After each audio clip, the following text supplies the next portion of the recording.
একটা মারাত্মক ট্রমাতে আছি বর্তমান সময়ে। সকালে ঘুম থেকে উঠলে সোশ্যাল মিডিয়াতে নিউজ ফিড জুড়ে শুধু একটি সংবাদ, একই ধরনের সংবাদ, ধর্ষণের চিত্র। আজ আমাদের বাংলাদেশ ধর্ষিত, আমাদের মা বোনরা ধর্ষিত।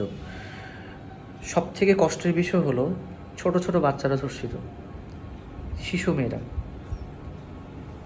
পরিবারের মানুষদের থেকে,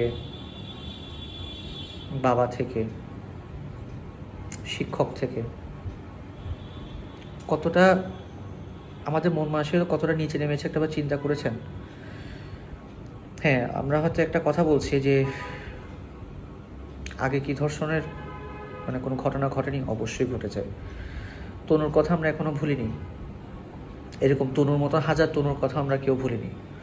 তো বেসিক্যালি এখন উপদেষ্টা মণ্ডলী যারা আছেন অথবা সরকার পরিচালনাতে যারা আছেন, ঠিক আছে, দেশ পরিচালনা যারা আছেন, তাদের জন্য একটা সুবর্ণ সুযোগ। এই ধর্ষণকারীদেরকে যত সম্ভব, যত তাড়াতাড়ি সম্ভব আইনের আওতায় না, সরাসরি মৃত্যুদণ্ড দেওয়ার চেষ্টা করুন জনসম্মুখে। এই আইনটা কোনোভাবে প্রয়োগ করার চেষ্টা করুন। বিশ্বাস করেন, এরপর এই অপরাধটা করতেও যে ভয়ঙ্কর অপরাধী, সেও 10 বার চিন্তা করবে। একটাবার, এটা আপনাদের জন্য বিশাল ট্রাম্প কার্ড, কিন্তু একটাবার এই আইনটা কোনোভাবে প্রতিষ্ঠা করতে পারেন কিনা দেখেন। জনসম্মুখে ধর্ষণকারীকে মৃত্যুদণ্ড দিন, সেটা আপনারা যেভাবে যে প্রসেসেই হোক।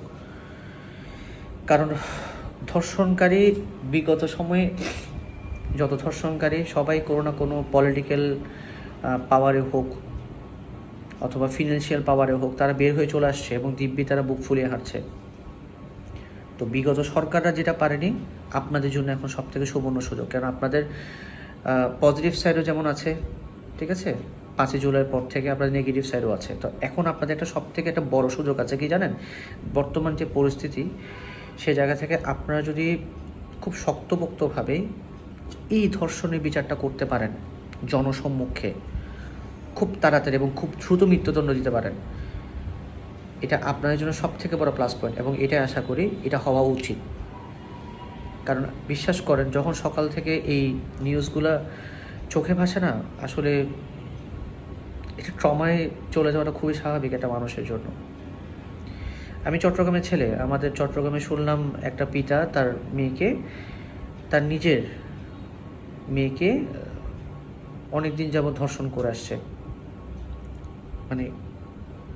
আপনি বুঝতে পারছেন ব্যাপারটা কীরকম? শিক্ষক তার ছাত্রীকে ধর্ষণ করছে, এই যে আসিয়া ধর্ষণের ব্যাপার বলেন, আরও অনেক অ্যাভেলেবেল অনেকগুলি ইনফরমেশান আসছে। কোথাও ঘুরতে গেল, বন্ধুবান্ধব সহ বন্ধুদেরকে আটকে রেখে মেয়েটাকে ধর্ষণ করলো, ব্যাপারটা হয়ে আসছে।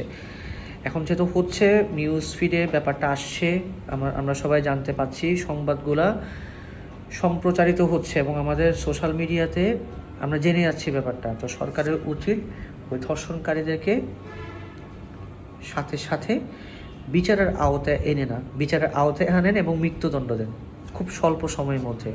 অনেকে তো বলছে 40 দিনের মধ্যে। আমি মনে করি একটা ধর্ষণকারী সে যে ধর্ষণ করেছে সেটা প্রমাণ করতে 5 থেকে 6 দিনের বেশি লাগার কথা না, আমি যতটুকু জানি। আশা করি আমার সাথে আপনারা একমত হবেন। 5 থেকে 6 দিনের বেশি লাগবে না, এতটুকু সময় লাগার কথা না। যদি প্রমাণিত হয়, ইনস্ট্যান্ট জনসম্মুখে তার মৃত্যুদণ্ড দিন, অথবা যে কোনোভাবে মৃত্যুদণ্ড দিন, যে কোনোভাবেই। এটার কোনো মাফ নাই, এটার কোনো ক্ষমা নাই। সেই বিচারের অপেক্ষায় আছে আমরা। কারণ আজকে আমাদের বাংলাদেশ ধর্ষিত, আমরা সত্যি ট্রমাতে আছি, খুব বিরক্ত। আমাদের মা বোনদেরকে নিয়ে খুব দুশ্চিন্তাগ্রস্ত, আমার দেশকে নিয়ে খুব দুশ্চিন্তাগ্রস্ত। আপনারা ভবিষ্যৎ দেখিয়েছেন, আপনারা বর্তমান দেখিয়েছেন, একটু দেখেন কি করা যায়। ভালো থাকবেন সবাই।